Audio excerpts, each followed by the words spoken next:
Bueno, en la segunda unidad de la que yo vi de neurofisiología hablamos de la conducta productora, conductas de ingesta, hambre y sed y adicción. En la conducta productora vimos del desarrollo sexual, las hormonas, el control neural o la conducta sexual, la conducta parental, les voy a hablar un poco sobre ellas. En la conducta de ingesta, hambre y sed, vimos mecanismo de regulación, ingesta de líquidos, ingesta de alimentos, que inicia la conducta de comer, que tiene mecanismos cerebrales, trastornos, obesidad, anorexia, nervios y bulimia. En la adicción fueron las características, largos de consumos, las herencias y adicciones y tratamientos. No les voy a hablar de todos los temas porque la verdad son muchos temas, pero voy a hablarles un poco sobre ellos. Bueno, en el primer tema es un poco más de la sexualidad. Son varios tipos, es que no sé cómo se le llama la verdad, pero son por ejemplo, ¿cómo se dice? Identidades. O no, eso no es una identidad, es como, ay, no sé cómo explicarlo. Eh, Orientación sexual, todo eso, como más tu sexualidad, cómo te define tu sexualidad, y son varias etapas. Por ejemplo, está el sexo biológico, es una etiqueta que te ponen en el momento de nacer según ciertos factores médicos como tus hormonas, cromosomas y genitales. O sea, el sexo biológico es lo que uno cuando nace lo define. O sea, por ejemplo, yo nací y nací como mujer, eso me define, que es el sexo biológico, lo que te define al nacer. La identidad sexual refleja cómo se ve la persona a sí misma, ya sea masculina, femenina o alguna otra cosa, a veces llamada sexualidad periférica, que puede estar en algún lugar intermedio, ser una combinación de masculina y femenina o ninguna de estas. En bien puede cambiar con frecuencia. O sea, la identidad sexual es, por ejemplo, yo nací a lo mejor de mujer, pero la verdad no me defino como mujer, me defino más como masculina, o me gusta ser más masculina, pero en realidad me gustan los hombres, o me gustan las mujeres, pero en realidad me gusta ser femenina. O sea, es como una identidad que la verdad no, o sea, no, puede ser lo que sea, lo puedes combinar. Los roles de género son conductas estereotipadas por la cultura, por tanto, pueden modificarse dado que son tareas o actividades que se esperan realizar en una persona por el sexo al que pertenece. Los roles de género son, por ejemplo, las actividades que como mujer puedo yo realizar en la cultura. Por ejemplo, en mi cultura mexicana, lo que se hace en una mujer o un rol de la mujer es hacer de comer, es hacer la limpieza, es cuidar a los niños. El rol de los hombres es trabajar, darles, mantener a las esposas, encargarse de poner un poco más la rienda, o poner un poco más ¿cómo se le dice? Poner un poco más como el ser un poco más duro con los niños, o hablando con la esposa también. Preferencias sexuales suelen entenderse como que sexo tiene relacionados sexuales. Prefieren tenerlas o fantaseas. Cómo tenerlas, es decir, no es solo cuestión de ser homosexuales, heterosexuales o bisexuales. O sea, la preferencia sexual es más que nada sexualmente hablando. O sea, lo que uno se define, me refiero, por ejemplo, homosexual, heterosexual, bisexual, es más que nada, no sé cómo explicarlo. A mí es el gusto que tienes hacia o sea, cómo te defines sexualmente hablando.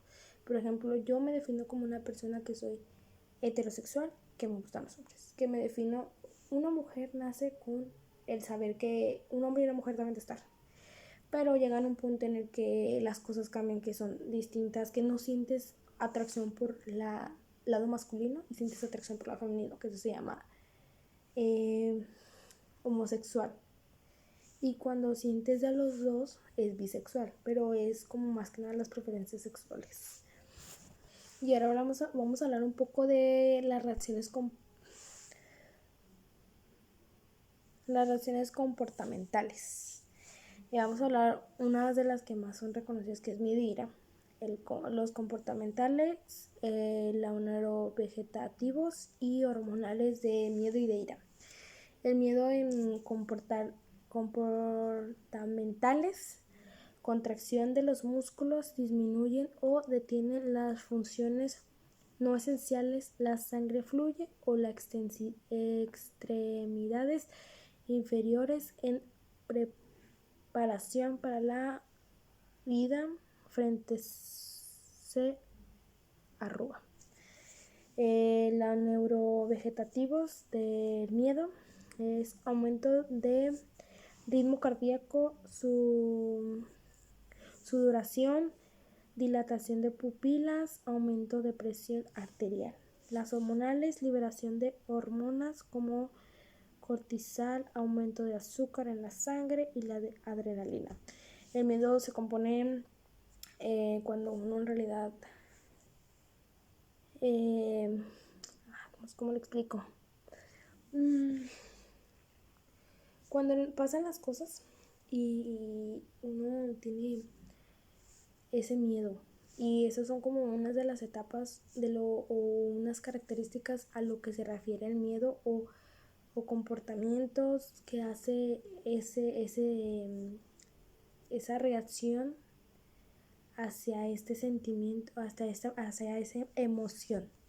Entonces una reacción que hace las emociones, por ejemplo, el momento yo al momento cuando me da miedo, como que mi corazón se empieza a acelerar demasiado, es como, ay, tengo miedo, empiezo a sentir una angustia.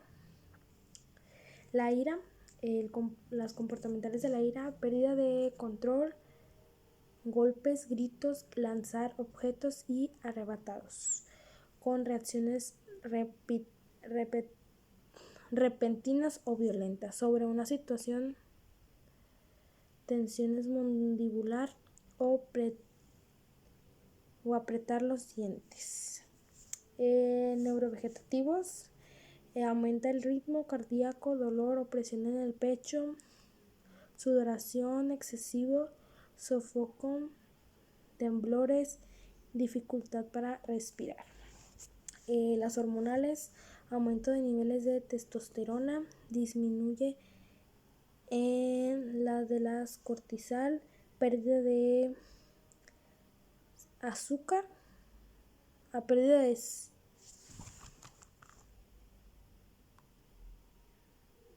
azúcar en sangre, alteración de hemisferios izquierdos. A mí cuando me pasa que estoy enojada o tengo mucha rabia, bueno, no es como cuando estoy enojada, me pasa que también se me acelera mucho el corazón, o entro en una etapa en la que ya en vez de ser ira, ya llega el llanto, porque estoy muy, muy estresada en vez de reaccionar, porque yo no soy mucho de tirar golpes, por lo mismo que reacciono de otras formas, que es en el momento del llanto. Yo en vez de desquitarme con la persona, me desquito cuando lloro.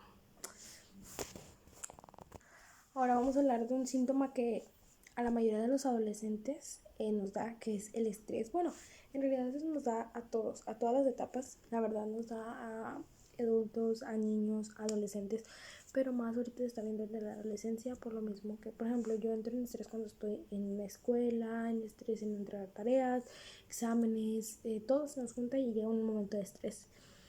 Vamos a hablar de las bases de base neural de la comunicación de las emociones, expresión. Las expresiones faciales de las emociones son automáticas e involuntarias. Existen trastornos neurológicos, parálisis facial intencional, lesiones en la región de la corteza motora primaria correspondiente a la cara o las fibras de conecta esta región con el núcleo motor del nervio facial. O sea, es un trastorno que te paraliza la cara. En el momento de que tú llegas a llegar a ser una emoción en la que ya tú, al momento de reaccionar, ya no puedes más y puede llegar naturalmente ese parálisis. En el momento de que yo estoy muy enojada y llega tanto enojo que llego a estar, me paralizo, puede ser de una parte de mi cara, puede ser de la boca, te paralizas, o sea, literalmente tu cara se empieza a quedarse sin mostrar emociones. El paciente no puede mover voluntariamente los músculos faciales, pero sí expresa una emoción genuina.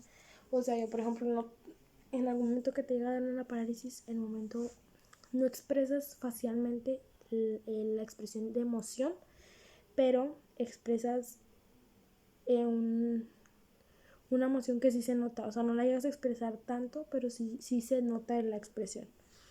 Parálisis facial emocional. Lesión en la región de la insulina de la corteza prefrontal, sustancia blanca del lóbulo frontal o partes del tálamo. Conecta con el sistema responsable de los movimientos voluntarios de los músculos faciales en el bulbo líquido o región caudal de la protuberancia. El paciente puede mover los músculos faciales de manera voluntaria, pero no puede expresar emociones del todo afectando. O sea que puedes hacer movimientos, el paciente puede hacer cualquier movimiento facial, pero no expresa al 100% las emociones. Al momento de enojarte a lo mejor no las expresas tanto como cuando las expresas cuando de verdad tu facial se nota más. Ahora sí voy a hablar del estrés porque allá cambié temitas. El estrés es exigencia de adaptación que se ejerce sobre un organismo y las respuestas psicológicas, biológicas que el organismo ofrece. Factores estresantes, exigencia de adaptación, estrés, afectos, respuestas que producen, estrategia de afrontamiento, esfuerzos para enfrentarlo. Cualquier situación positiva o negativa que requiera adaptación puede generarlo.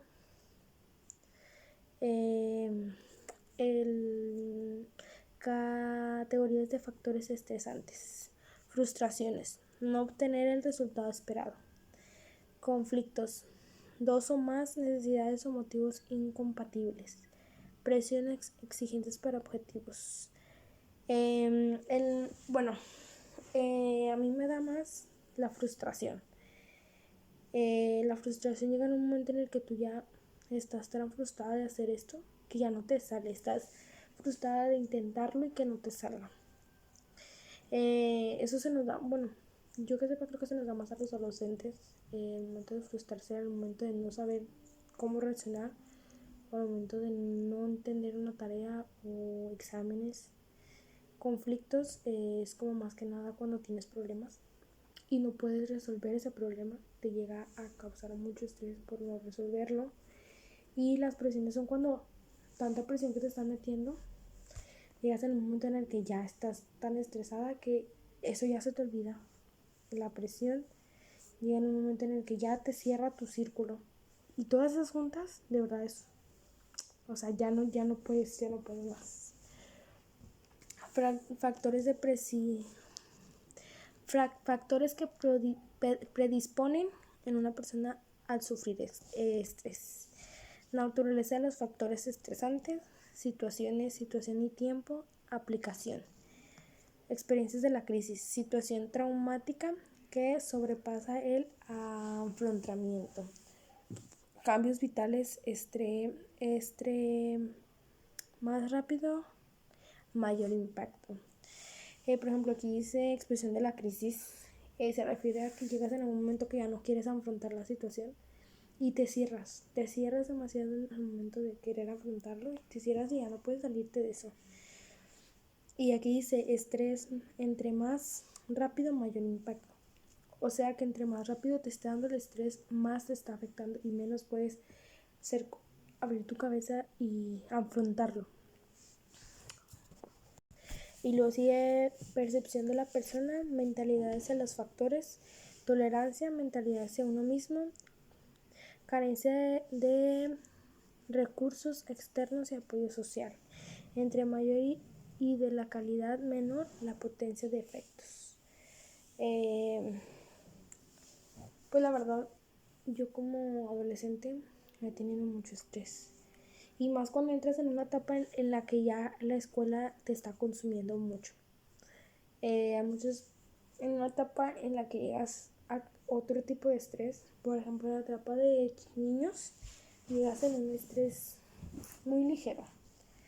En la etapa de adolescente es cuando llegas en un estrés que las tareas, que los exámenes, la presión de tus papás, la presión de tus maestros, son muchas cosas.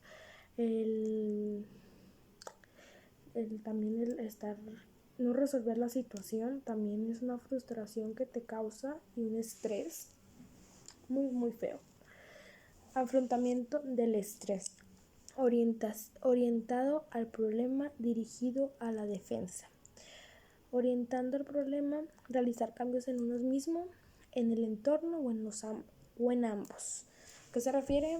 A que uno empieza a cambiar tú mismo, empieza a, en vez de alejar o cerrarte en ese círculo, afrontar la situación. Y también a veces lo que da a tu alrededor de ti también te causa estrés y también a veces necesitas alejarlo. Dirigido a la defensa, conducta dirigido a la protección del yo frente al dolor y desorganización. Conducta de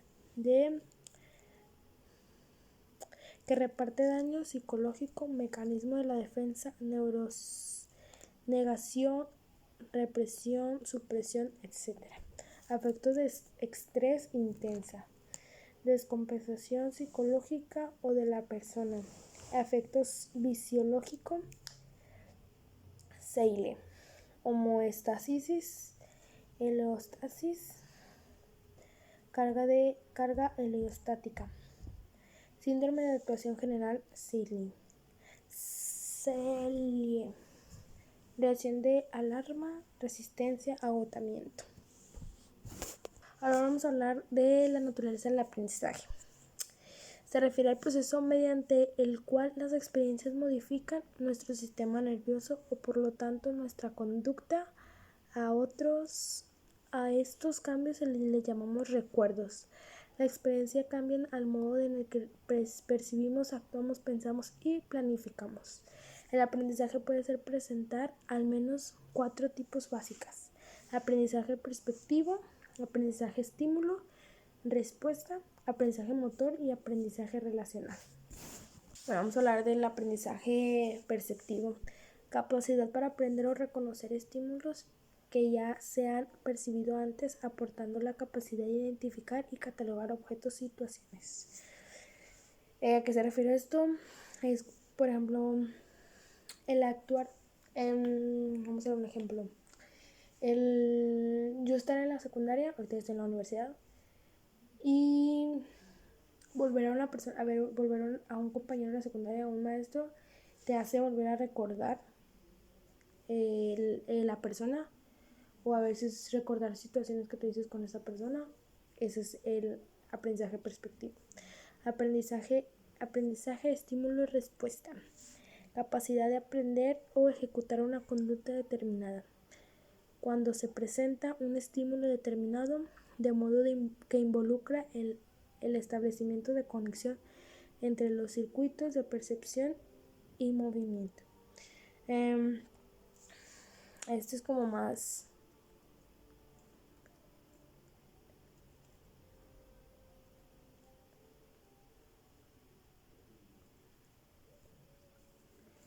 Es como más el ejecutar es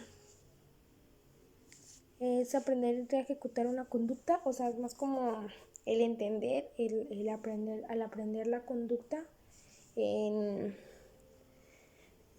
se presenta alguna situación. Creo que es eso, es lo que yo entiendo. Podría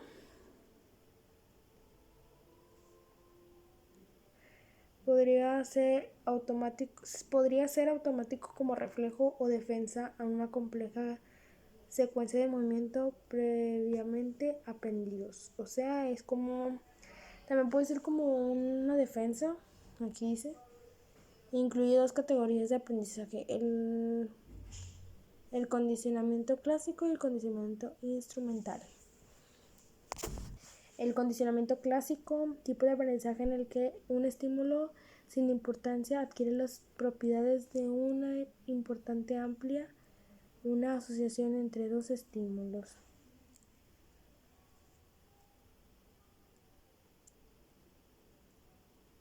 Respuesta condicionada ocurre en modo incondicional sin entrenamiento especial, o sea que se fluye como sea, o sea que fluye al momento, no necesitas estar entrenado, ni saberlo, ni haberlo practicado. Estímulo incondicional. Estímulo incondicionado es el estímulo que produce la respuesta incondicionada. Estímulo condicionado ocurre después de un estímulo condicionado. El segundo de los principales tipos de aprendizaje, estímulo y respuesta, es el condicionamiento instrumental, también llamado condicionamiento operante. Aplica conducta que se ha aprendido, supone una asociación entre una respuesta y un estímulo. Permite que el organismo modifique su conducta en función de la secuencia que conlleva. Se alude a las consecuencias favorables como estímulos reforzados y a las secuencias desfavorables como estímulos puntativos.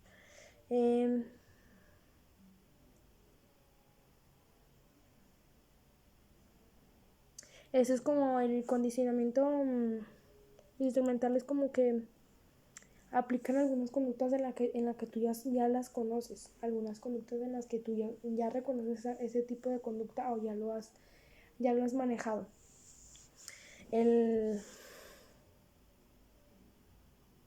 La tercera, a ver, espérense. El esfuerzo produce cambios del sistema nervioso en un animal que aumenta la probabilidad de que un determinado estímulo induzca una determinada respuesta.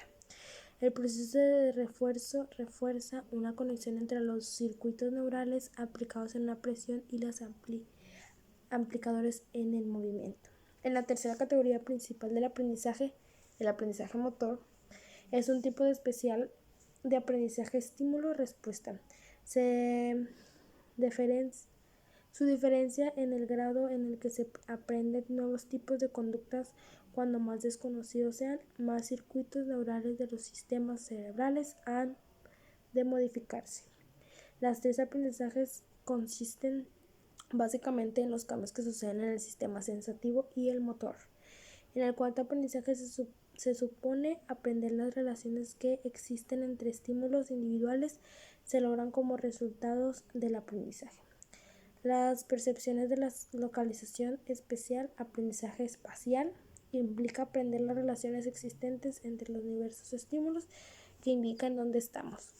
O sea, el aprendizaje espacial es las relaciones que indican dónde, o sea, es como más el saber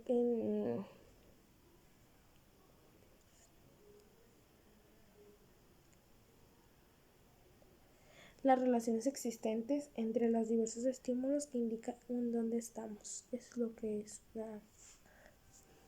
Y por último, el aprendizaje episódico, me confundo. Es el recordar secuencias de acontecimientos, episodios que se han presenciado lleva a seguir la pista no solo de estímulos individuales, sino también del orden en el que suceden. O sea, ese es como que más los episodios en los que uno ya sabe, uno ya los tiene, y es el recordar el episodio. O sea, por ejemplo, yo ayer recuerdo que comimos una pizza. Ese es un episodio que yo recuerdo en mi cabeza. Ese es el aprendizaje episódico. Bueno, y es todo por este video. Pues fue un poco de las explicaciones de la carrera que yo veo. A lo mejor sí me trabó un poco y sí leí de mucha información, pero traté de explicar un poco más sobre la materia. La verdad se me complica mucho esta materia. Como que todavía no capto un poco más de los temas, pero voy a tratar de un poco más entender y poner de mi parte. Expliqué algunas de las situaciones en las que creo yo que me aprendí o conozco un poco más sobre ella. Está padre la materia porque se relaciona mucho con el cerebro, con las emociones, con las expresiones, con el comportamiento. Y la verdad, pues en mi carrera se lleva porque pues llevo psicología, debo de saber el comportamiento de los niños, de saber las emociones, de la sexualidad y todo eso. Está padre, solamente que tienes que hallar un poco más, entenderle y ponerle mucha atención. Bye.